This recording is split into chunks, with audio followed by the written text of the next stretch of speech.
All right, guys, welcome to another episode to the Florida Hockey Bros podcast. My name is David, joined by my brother Daryl. On the other side, we have a game that we're gonna do a bit of a preview for. The Florida Panthers face the Golden Knights tomorrow afternoon. And I know one game never tells the full story of where a team is at. But this is considering the stretch of games that the Panthers just went through and all the issues that have kind of surfaced or resurfaced with the offense, and that this is a Stanley Cup Finals rematch. I think this is actually a really big game for the Panthers, not just in the standings and everything, but just to kind of see how they measure up. I know you mentioned in the past how like Cito went and got all these big tall guys, Stenlin and Lawrence and all that, maybe to match some of the physicality that they encountered last season or last year in the finals. You looked at you want to talk a little bit about the Golden Knights? You kind of been wanting to bring them up, and then after that, we'll get into some teams that are not doing so well around the league. And kind of it's been a curious year for sure. It's a lot of weird stuff happening, Detroit Sabres and other teams, Penguins. There's a lot of struggling teams out there. Senators are still struggling, even though they fired the coach. But yeah, let's get into the Golden Knights and what it means for the Panthers tomorrow to get a big win. I mean, honestly, beyond the finals rematch, which I don't care about that as much. I know people obviously want to attach themselves to that. I think it matters. It matters the most. Fuck off. It's they're a really deep team. I mean, I hadn't paid as much attention to them honestly this season. I know that they started hot, and they were kind of overperforming compared to the numbers early on. Aiden Hill, unreal season. Until he got injured. Only 15 games, but his save percentage is like .933, and his goals against is under 2. So yeah, he's had, he's a big guy who can move, man. He just obviously is a really good goalie, but injured again. So it'll be interesting because I think Thompson also got injured against Carolina. Didn't play last game. He might not play against the Panthers either. And I know Aiden Hill's not on the trip. So we're going to get either that Patera guy, who's the third guy, or if they want to rest him because he's played 2 games in a row, we might get like their 4th string goalie. Yeah, I think so. But Eddie was the 4th string goalie for them last year, so like you just never know. And also last night we played against a guy who's like has 20 games in the league. And yeah, man, like a world beater. I saw that too. On like, bro, we can't even score against this. We always do. With this guy, if you have to the league, if you have a 3rd string goalie and you want to try him out, just play him. Play him on the Panthers on the road. In Florida, you're gonna get 37 saves on 38 shots. Yeah. Ridiculous. No, but so here's what's funny. I was looking up in terms of goals scored, goals against, which is kind of very high level, not the underlying numbers, but when you combine them with the underlying numbers, the Florida Panthers obviously are one of the best teams in the league. We're top 8 in goals against, and that's with some stinkers lately, with a couple of like 4-0 games. Yesterday giving up 4, really 3 with the empty netter. So even with this bat funk, we are 8th. I think before the bat funk, we were top 5 in goals against. So the defense obviously is good. And last year was the opposite of that because the goaltending was terrible and the defense was trying to figure itself out. But then offensively, our expected goals is 120. Which is exactly what Vegas has scored this season. And expected goals for Vegas now, I think it's like 123 or something. So it's actually very similar to the Panthers. It's just that they've actually scored most of them. Whereas we have scored 92 goals out of 120 in all situations. That's 28 goals fewer than we should have. So even if you say like I've scored 8 fewer, which is kind of maybe okay on average, if we had 20 more goals again, like we would have had a much better record. But I also say that offensively, we're very comparable teams. Eichel is having pretty much the same season that Reinhardt is having in terms of points. It's just that they're getting a lot more scoring from the top 6 with Marchessault and Mark Stone and all that. Their defense isn't getting a ton of goals. Like Petrangelo's actually kind of having a down year. Shea Theodore leads them in points, only has 4 goals and 14 points. that's not that impressive. I think OEL kind of has the same amount of points or more than that. So they're not getting as much from the defense, so that's something to keep in mind. Their top six is really, really on, and then the bottom six does enough scoring and physicality to make it hard on you. But the goaltending is going to be an issue for them right now. And I wonder if the Panthers, given the funk that they're in, are going to come out hard, they're going to play strong, and are going to try to put that game away. We may fall flat on our face, but and Vegas does have the confidence, and I think nothing to lose in this game because they already got the cup. So in some ways, they're going to be loser, and that could go one of both ways, right? Like we can either come out really hard, and Vegas is kind of in a funk. They lost 2 straight.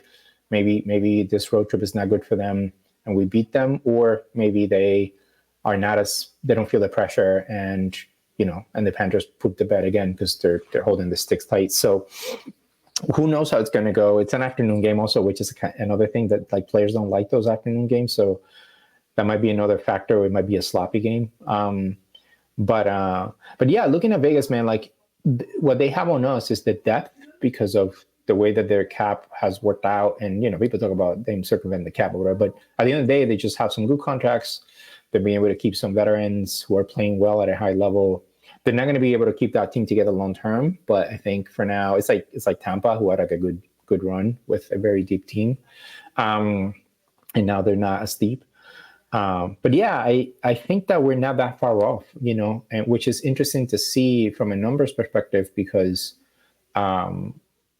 we don't feel like we're a deep team in terms of scoring. We feel like we could get better, and we feel like we have 2 bad contracts with Ed Blatt and Bob that we could use some of that money to actually make a more balanced team, and I think we will in the next few years. So yeah, I think this myth that like Vegas is just above and beyond most teams or whatever, and I don't know that that's true. I think they are a scary team because of the physicality and the depth. And Cassidy being the coach, I think he's a great coach for the playoffs. He had Boston actually overachieving, in my opinion, in the playoffs because they got pretty deep and just couldn't break through. I actually think he's a better coach than Jim Montgomery. I think Montgomery is like Keefe, is a great regular season coach. I don't know that he's going to be a good playoff coach. So yeah, man, just kind of thinking that we're actually kind of comparable teams in a way. We have just underperformed in terms of scoring. If we had performed to our chances, we would be looking like Vegas. We may have a record similar. We probably would have their record and would have their goals scored and would be kind of where we're supposed to be.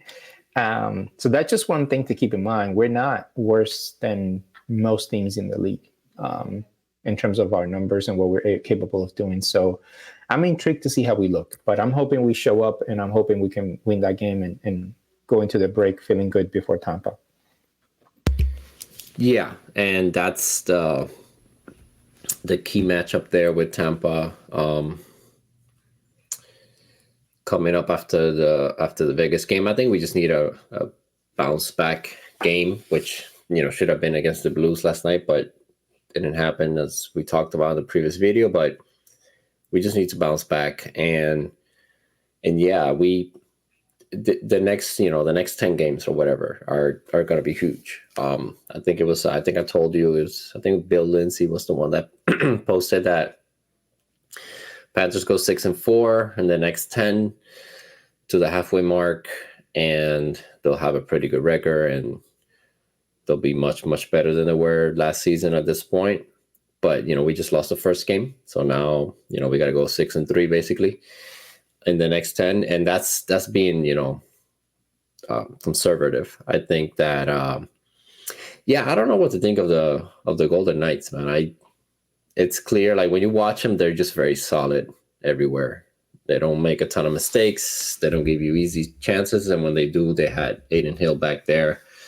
But with the goaltending now, let's see how that goes. We should be able to score like 5 goals on them tomorrow, on that goalie at least. And I think Vegas is just, it's the same for us, right? When we go on these road trips and then they go on their road trips now to the East, it's normal for those teams to also not play their usual style. They might be a bit more conservative, or they might go all out in the first period and then kind of sit back because they'll be tired. They just had a very grueling game against the Lightning where they had to come back and they lost towards the end. 5-4. So yeah, no, I don't look too much into whether it's a finals rematch or whatever. It doesn't matter. It's just a game, but it's actually a good time for the Panthers to get going, to kind of just show everyone that they're fine and things are going to be okay.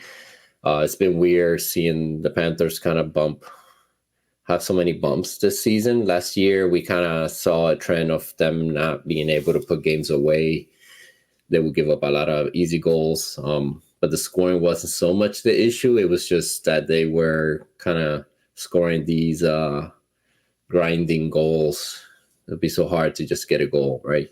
But yeah, let's see how that goes, and yeah, let's talk a little bit about other teams around the league. Bit of a strange year this season. I think the expectations if you look at all the analytics or all the analysts actually that picked certain teams to go to the finals or win or President's Trophy or whatever, it's just way off. And that's just, we were way off too, like with the Hurricanes, and everyone was off with the Oilers, even though they've looked better, but you can see that they have goaltending issues. They really need a goaltender. Maybe they can take Bob. Give us a Draisaitl, right? It's a fair trade. For me, the one team that I kind of want to single out, because there's it's kind of strange. Not that they're struggling, but that the perception of, well, we'll talk about the Maple Leafs. The perception of the Leafs has always kind of been the same. And there's like two different lenses. There's like what we see when we're not a fan of that team, and we watch them a lot. We try to watch them when they play. They're our second most watched team, I think, in the NHL.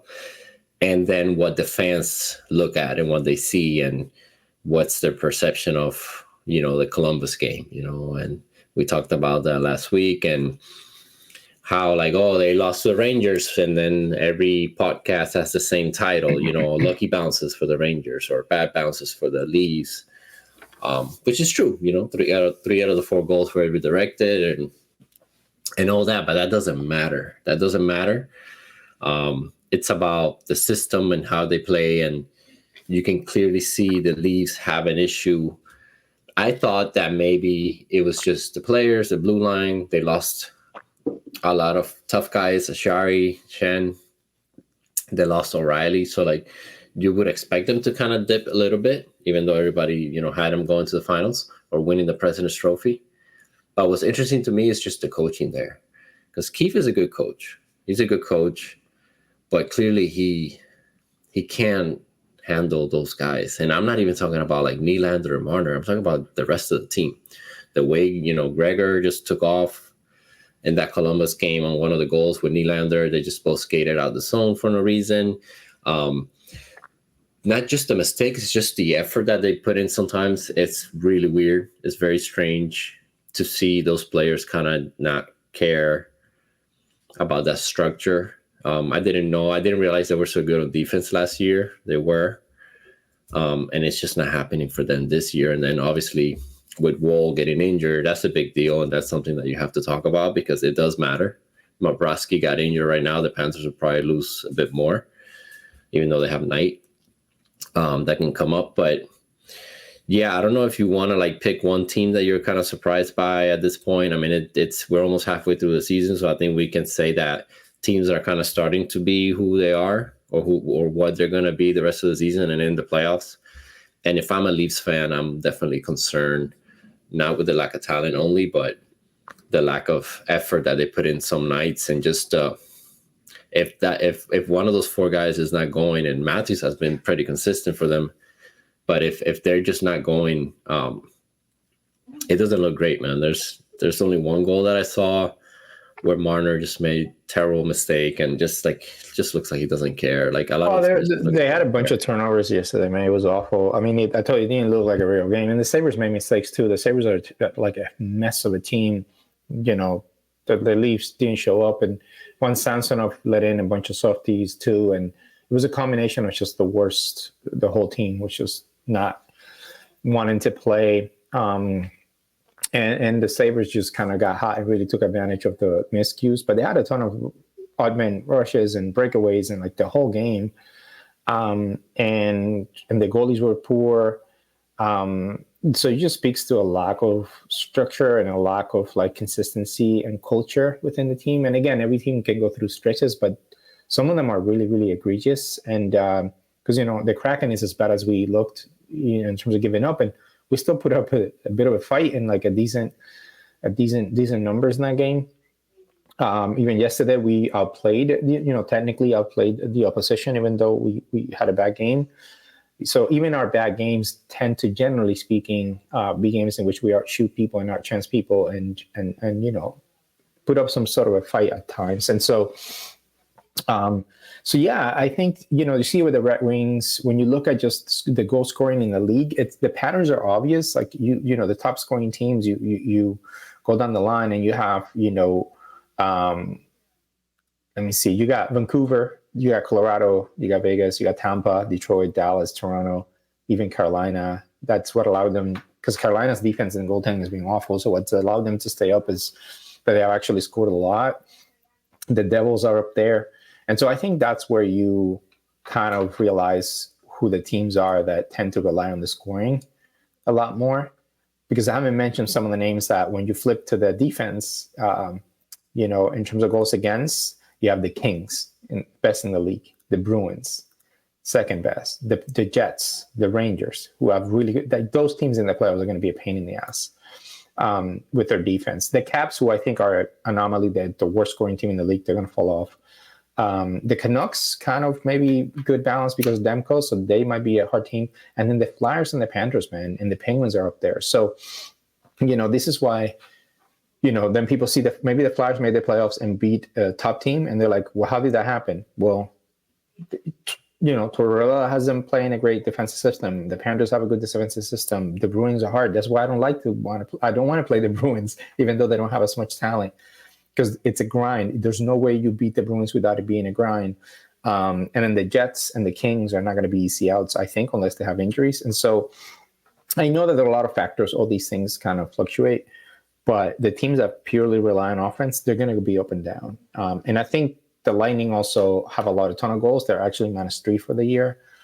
And the reason we're only +8 is because we're just not scoring all of our chances that we're actually getting. So it's not like we're not scoring, is that we are not getting, we are getting the chances. So yeah, the patterns are easy to see for those teams. And that's why you kind of start to see, like you said, who's who this time with the Leafs, the Lightning, not the Lightning, the Red Wings, and why some of these teams are actually struggling and maybe hiding some of the warts with some of the records and having positive records. So it'll be interesting to see what those GMs do and how they treat the deadline, whether they're buyers or sellers, and whether they try to shore up the defense. But yeah, with all of the issues, I still like where we are for being a playoff team. We just want to make sure we get in and we're not a wild card, but we avoid the Bruins. But if we avoid the Bruins, I don't care who we play, even Tampa. Like I like our chances if Cito makes a couple moves, because I like our numbers, and I think I'd rather we struggle now than the playoffs. So yeah, man, some of these games, like you can tell the Devils, like the defense is atrocious. You look at the numbers, the Devils got outshot, yet like badly, like. They're turning it over all over the place. The Hughes brothers are really talented, but they're a mess. This is what people don't realize. Like Stutzla and like with the Senators, like turns it over. Like these guys don't know how to play the playoff style yet. And this is why the difference with Crosby and some of these other talented players that come in and find success, they have the right culture, right structure, right coaching, and also the player, like the type of player, like Malkin and Crosby are first. They're hardworking, nasty players who happen to be super skilled, right? And that is the difference. Look at McDavid and Draisaitl. They have not gotten to a cup final yet. Like, arguably the two best guys in the whole league together with some good talent around them. but the culture, the structure, and even themselves, they're not elite defenders. And, and because they also have to take some of that blame. I know they always put it on the defense, but I see McDavid played it, and I know he's talented, but the way he dances in the offense is just not. He needs to contain his game better and play a little bit more like a style that allows the team to win both ways consistently. But he's just like freewheeling out there. And I don't even think that's how Gretzky played, because I think he was a lot more composed. Gretzky didn't look that fancy. No, Gretzky was very composed. He was incredibly smart. There's definitely something to what you just said about like playing composed or playing just a sound game. You rarely see these players do that, like the Matthews and McDavid. They play for talent. You see the flashes and you see the moments in the game where they can change the game. That's great. But, it's like a flashy quarterback. It's like Brett Favre, 40 touchdowns, 40 interceptions. Well, you got to see, that's going to do you in when the games where it matters, because one interception in a playoff game matters 10. So it's the same with hockey. And I think that's why, like, McDavid can only carry them so far with his offense. And also, because it's McDavid, it's Matthews, and they're in the top line, you're going to go against the other team's top line. And once the playoffs come, you can't just be dancing around and trying to do all kinds of stuff. Once you play Colorado's top line, they're going to shut you down. The and Panthers, if you're playing Mark Stone and Eichel, or you're playing Barkov and Tkachuk, it ain't going to be that easy. They're not going to let you, Bennett's going to run you over, your defense, even Eblak's like wiping people out. Petrangelo's going to wipe you out. So, you know what I'm saying? They ended up slashing Petrangelo because they got frustrated. He was killing them. Yeah. There's only that can only take you so far, and it is a strange sport, hockey, the NHL in particular, because of that. Everything changes in the playoffs, where most in basketball you kind of know who the good teams are and who should be getting to the finals. In baseball, if you have good pitching, you're going to be okay.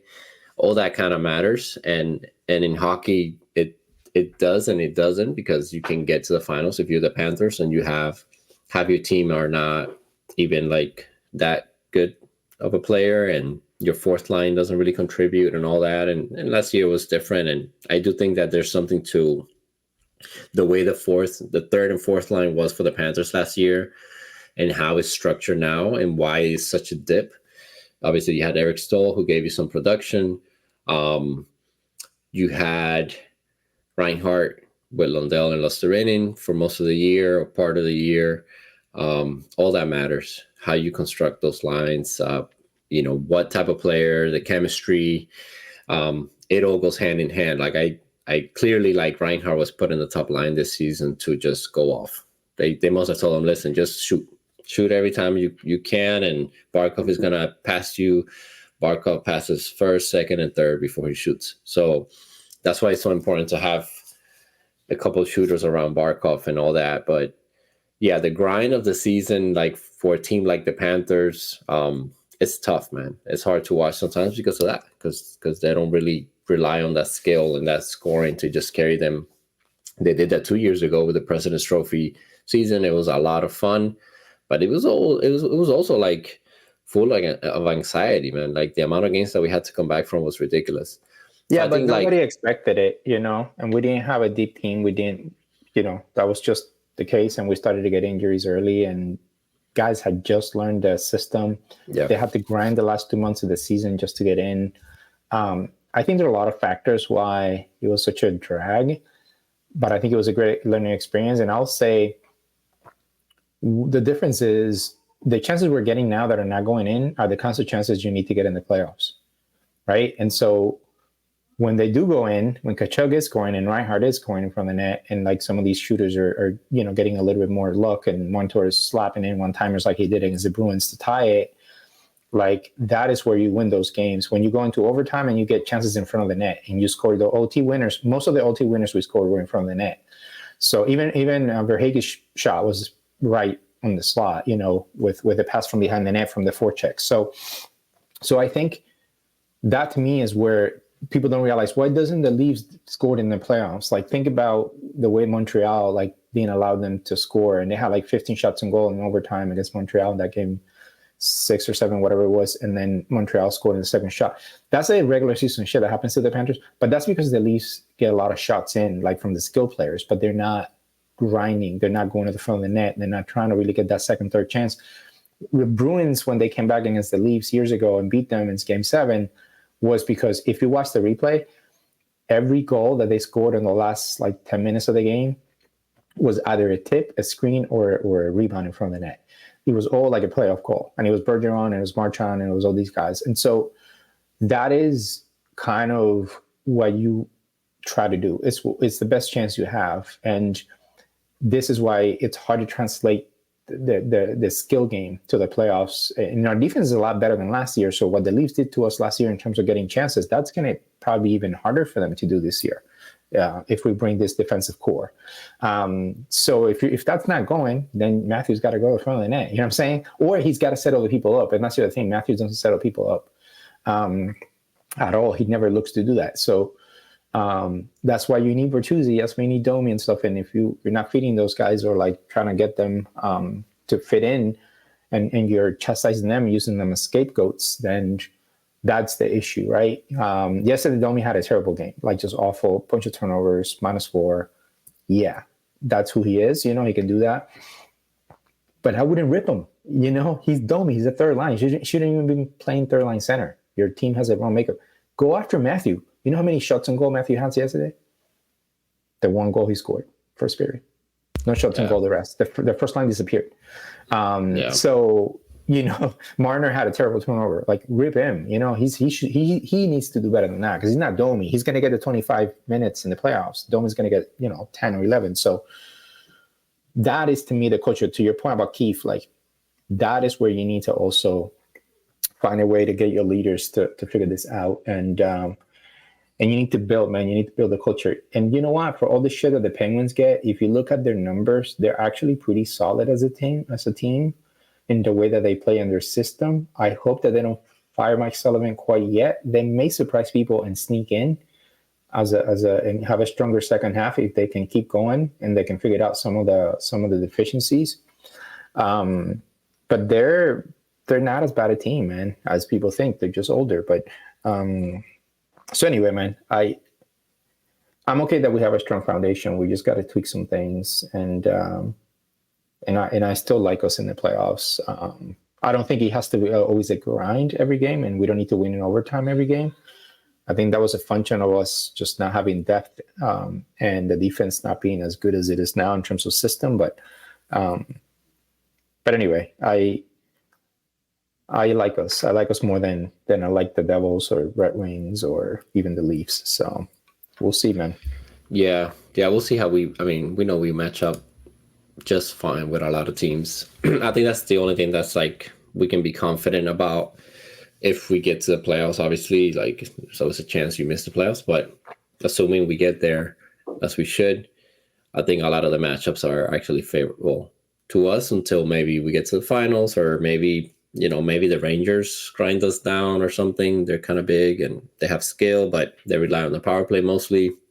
And their goaltending, like all the little factors, it's like team's construction and like Tampa's all power play. Tampa's all power play. They and they best power play in the league. Yeah. So all that stuff matters. Yeah, the Leafs had like the worst game yesterday, and like even like I understand Samsonov was truly awful. He was just falling asleep every time. But then like Martin Jones came in and his save percentage was even worse than Samsonov's. He still allowed 4 goals. So that's probably like the. Isn't that funny? I mean, Samsonov did allow 2 goals that were. He's not right. No. He's out of it. He's completely out of it. He needs help. He needs psychological help. He needs to probably go to the AHL for like a couple of weeks, but kind of like Knight. But it's not like he got better when they made the change. No. He still allowed 4 more goals. Obviously, the team quit, but the team quit like right away. Like once it was like 5-3 or whatever it was, I think that was it. That was it for them. They didn't show up in the third at all. And it happens sometimes, right? You do have but that was a whole like we don't give up like that, bro. Like that 9 goals and The only time I remember that we allowed 10 goals was that, at the end of the season in 2022, whatever. Yeah, when we played rested Montreal, we had everybody. Johansson in net, and we played Kierstead, and we played a bunch of AHLers. Yeah, we And rested everybody. we lost like 10-3 because we rested everybody. So, yeah, that's, if we lost 9-3 and looked the way the Leafs looked, then I'll be calling for Maurice to bench, some people and for Cito to like bring up the kids like ASAP. That's different. That's a different thing. And that's another curious thing when we're talking about Cito and why hasn't he pulled the trigger on a trade or bring up the kids or something like that, make an adjustment to help the offense for the Panthers. And I think like GMs they have to be smart in what they do, and Treliving has to kind of do the same for Toronto. He cannot just make a trade and get some random defenseman and see if that works out. And their salary cap issues because they refuse to trade Nylander or anybody that they're paying on their team, which is sad, right? Because then you just recycle, like your third and fourth line are just being recycled every year, basically. They're not going to keep Bertuzzi. That's a guarantee. Yeah, they're in trouble. Like, I think the Leafs are in trouble for the next few years. They're kind of hoping that maybe Matthews, like, this is entering his prime. So maybe he can give you like 50, 60 goals a year consistently. He probably is going to have a ton of goals at the end of his career. But that's it. That's all you can get out of that. Nylander has cooled off, even though he's like on a point streak and he's been great and all that. Tavares shows up here and there, like, and he's a liability on defense at this point in his career. I think like a lot of the positives that they have are not great for the playoffs, and they're not actual positives. It kind of gives you the illusion that you have a really good team when you don't have a very balanced team. And I just feel like the guys just don't. They like Keefe has to go just for the fact that they need a new voice. The problem is they're scared. Because if you bring in, who are you going to bring in? A tough coach? Go ahead, bring Berube in, see what happens. These are going to be getting benched the next game because they didn't practice hard enough. Like, it's crazy. So they're kind of stuck. That's why I think the Keefe is still there, and he kind of plays, he plays ball with Shanahan, and it is what it is, man. Like, it's beyond the team's construction. The coaching matters a lot. Your system matters a lot. That's what Maurice was very emphatic about that. I think that's what Cito really liked about Maurice, and that's why Maurice was in Winnipeg for 7 years, because the system was good. Yeah, the record didn't indicate it all the time, and you had Wheeler or whatever was supposedly he was toxic, and there was issues the last 2 years there that he was there in the locker room and all types of conflicts. But yeah, man, like I think it was the Jets GM or president, I don't remember, did an interview in Kipper and Bourne yesterday or the day before yesterday. It was really good. He talked about how they've been able to re-sign and extend the players that they brought in and through their culture and their system since the draft, and how that matters, because then those players know how to play. They also know the expectations. And that's something the Panthers have never really had with all these draft picks. How many high draft picks we had? And Barkov, like Huberdeau, Ekblad. Now Ekblad is learning how to play defense. Like, it's just crazy. And that matters. And I think that's why, like, for me as a Panthers fan, and for you as well, we know that like the next 5 to 10 years are very, very solid. Very solid, because that's what Cito's doing. He's drafting all these guys. He's building a team. He's going to have the cap space in 2-3 years. In 3 years, they're going to have a ton of cap space. Yeah, you have to make decisions on Reinhardt, etc. But you do that and you pay somebody. You have to pay someone. You can't just go year to year with, rentals. But yeah, I think the Panthers are in good shape for the future. I think some of these teams are. Detroit, I guess Patrick Kane had other motives for going there, but yeah, and he doesn't quite fit our team. I mean, we could have used his scoring and skill, and on the power play, we'd have had to hide him a bit on defense. And to be honest, if a player is just chasing something else or just wants to play more of a different style, I mean, he said that he was sold on Lalonde's plan, and you look at how the team is doing now, and they're mostly offense. So maybe he was sold on the offense. And, with us, he was going to get to play probably with Barkov, but obviously we're a bit of a forechecking team. So, and, who knows? Like, maybe he want to be closer to home and all that. Who cares? I think at the end of the day, we can attract journeymen who can have career years. We are going to always attract some free agents for sure. We're always in the conversation for some of these names. We just haven't had the money. I think if we had the money, Tarasenko would have come here, or Bertuzzi would have come here.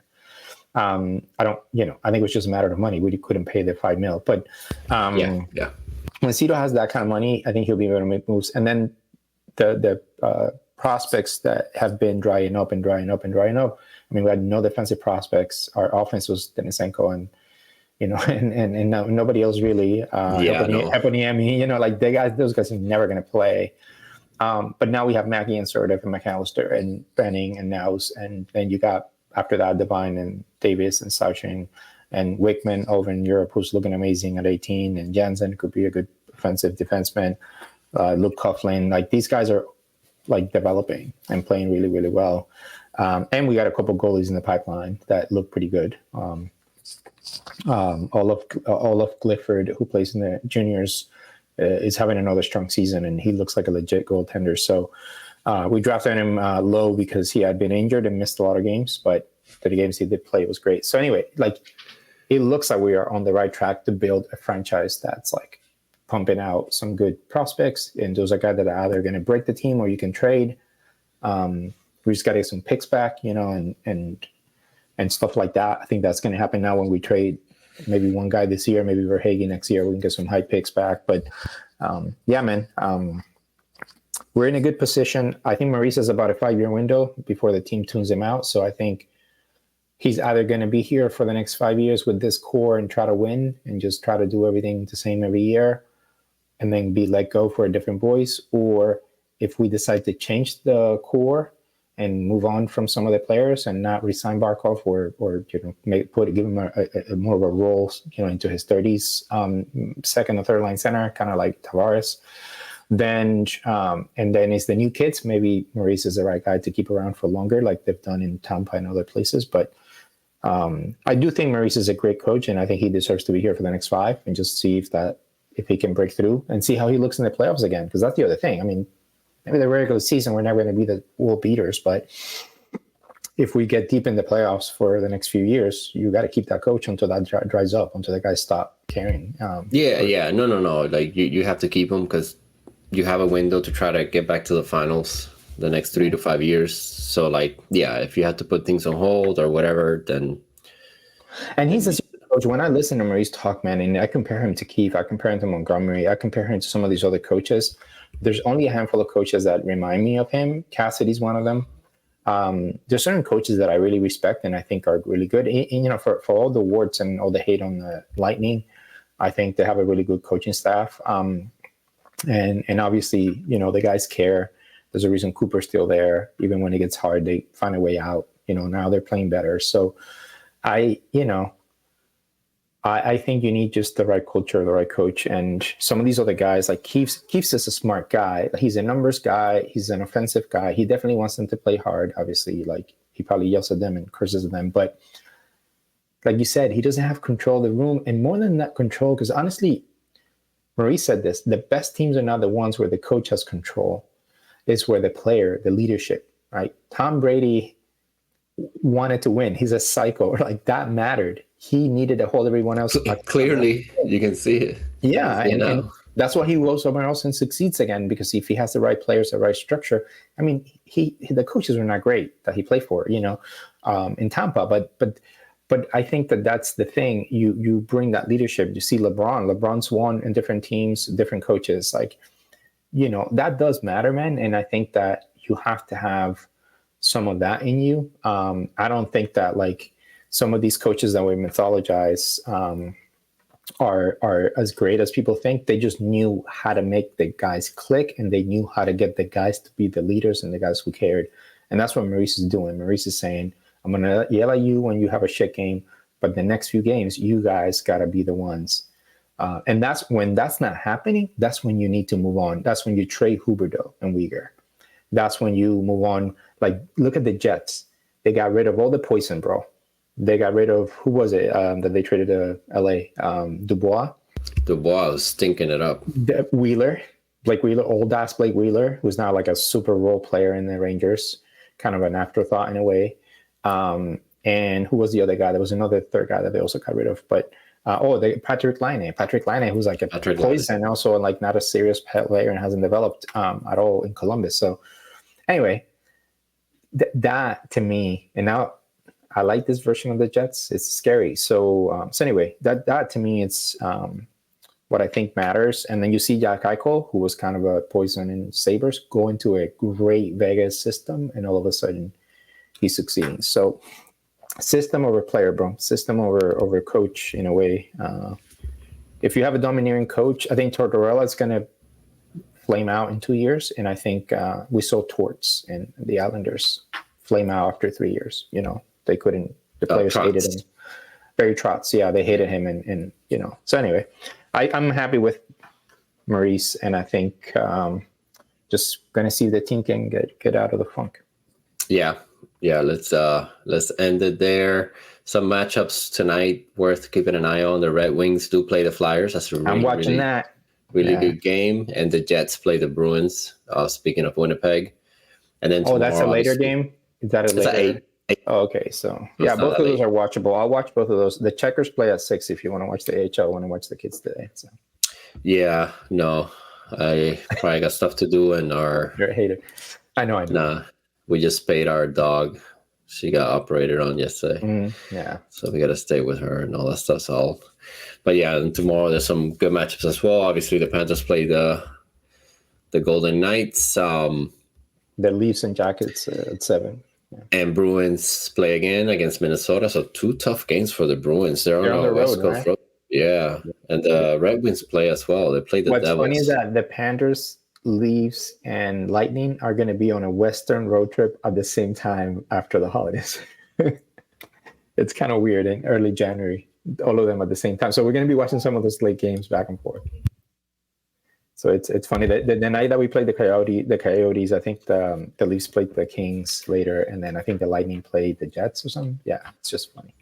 Yeah, we played the Coyotes, Vegas, Colorado. Damn, we got some tough games on that trip. All right, we'll wrap it up there, guys. We'll be back next week on Friday, Saturday to recap the games from the Panthers. Who else did they play? So Golden Knights, Tampa, Rangers, the Rangers Montreal. On Friday. All right, so we'll review the Vegas game and the Tampa game, see where we are in the standings, talk a little bit more about the Red Wings and Toronto, see how they're doing, and go from there. All right, guys, catch you on to the next one. Don't forget to subscribe.